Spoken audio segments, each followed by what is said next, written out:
You know, I spent a great deal of my life, looking to adorn myself for the sake of approval from the women that I was around, from about ages like 10 to 17, I would say.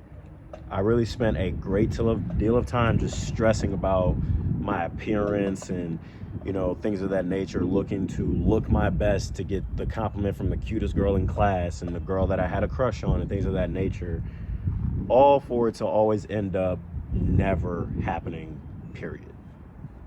They ask you how you are, you just have to say that you're fine when you're not really fine, but you just can't get into it because they would never understand. You know what I mean? And even like from those exact same ages, 10 to 17, is when I used to find myself the most stressed out about basketball, because I wanted to play in the NBA. That was my entire focus. That's what I would always tell people. And I never found enjoyment in the game at all. You know what I mean? In the sense of no matter what I did, it was never enough. If I did great, I would still look at it as, well, I had 15 points, but I could have had 20 points. Or, I had 3 blocks, but I got 3 fouls in the process. You know what I mean? And then if I had a perceived bad game, then, down bad. You know what I mean?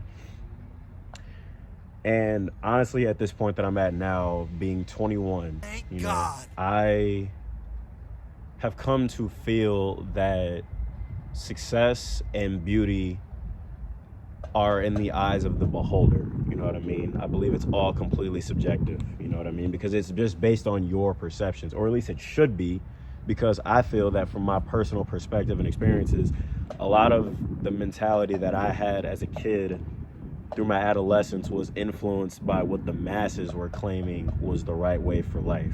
You know what I mean?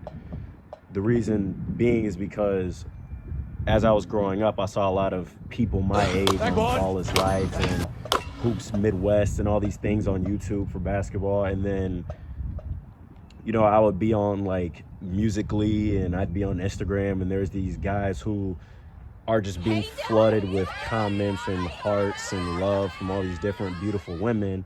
And I'm sitting here looking at myself like, damn, like what's the problem with me? You know what I mean? And I found myself to be just completely stressed out and not really realizing that I had exactly what I wanted in life.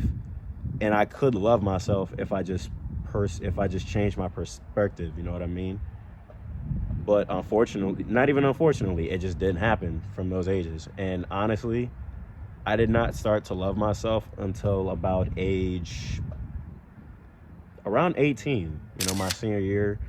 That's when I really just started to find rhythm with self-love, and even with basketball, because I was still struggling with it at that point.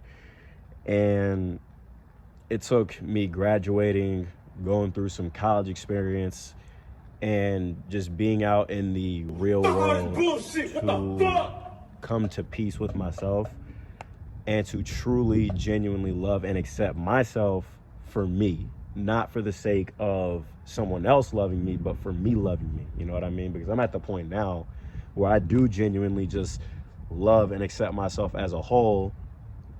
And I feel great when I go out and play ball. I feel great when I, take care of my appearance and I like dress myself how I want to dress and do my hair how I want to do my hair. You know what I mean? And it's been a process to realizing that it's all within my perception. You know what I mean? Because people's minds can change at any given moment. So I never want to place belief in what they're saying is the way, because they could easily change their minds just like I can. I might like a hairstyle now. It doesn't mean I can't like another hairstyle later. You know what I mean? I can, feel like, oh yeah, this could be dope, but then I'll try it out and maybe it just isn't it. And that's okay. It's a part of the journey of learning what's right for you and what isn't. You know what I mean? You can experiment, you can try different things, and you can be free to be you. And that's what I've learned. You know what I mean? So I'm at the point now where I feel that the most important thing in regards to basically achieving that feeling of happiness with self, with your achievements, with literally all just you, It needs to be, what do you feel is right for you? And that's how I look at things. When I'm looking at myself in the mirror and I'm wondering what feels right for me, you know what I mean? I'm not looking to ask anyone outside of that what they think, because everyone's perception is different.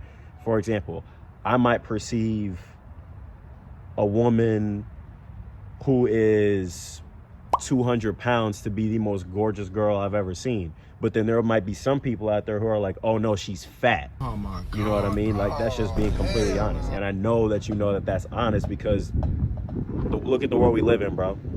You know what I mean? Beauty standards are completely subjective, but they're so like out of whack. And like, you can go anywhere in the world and there's not a single person that everyone can agree is beautiful. You know what I mean? There could be a tall, dark-skinned man with smooth, beautiful skin, and there'll still be a woman out there who's like, well, he's not all that.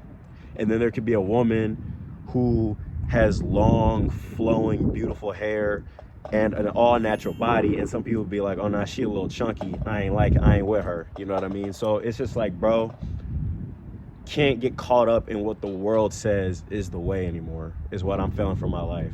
You know, whatever success means to me, it means it to me. It don't gotta mean it to you, because this is not your life, it's my life.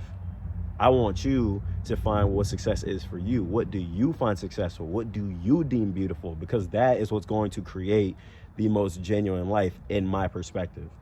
If I want to live the most genuine life, I have to focus on what is right for me. For success and beauty, what's right for me. Not what you said, not what the internet says, not what these magazines say, but what's right for me. And once I do that, it all just aligns perfect. Not even perfectly, it just aligns naturally and genuinely and authentically for my life. Grateful to be back here, grateful to be posting again. I appreciate you for watching. Peace and love to you. I am JoJo, and I'll see you in the next video. MK. I can't deal with none of these females, they all stress me out. I talk to God like every day because the blessings count. She testing me, I'm not a teacher, I just let her down. Why do the most when I'm leaving, she gon' question how. Cruising with my brother in the AM. We took a loss, she's stronger, saying amen. Know that I'ma make it, I always be praying. Touch my brother, we gon'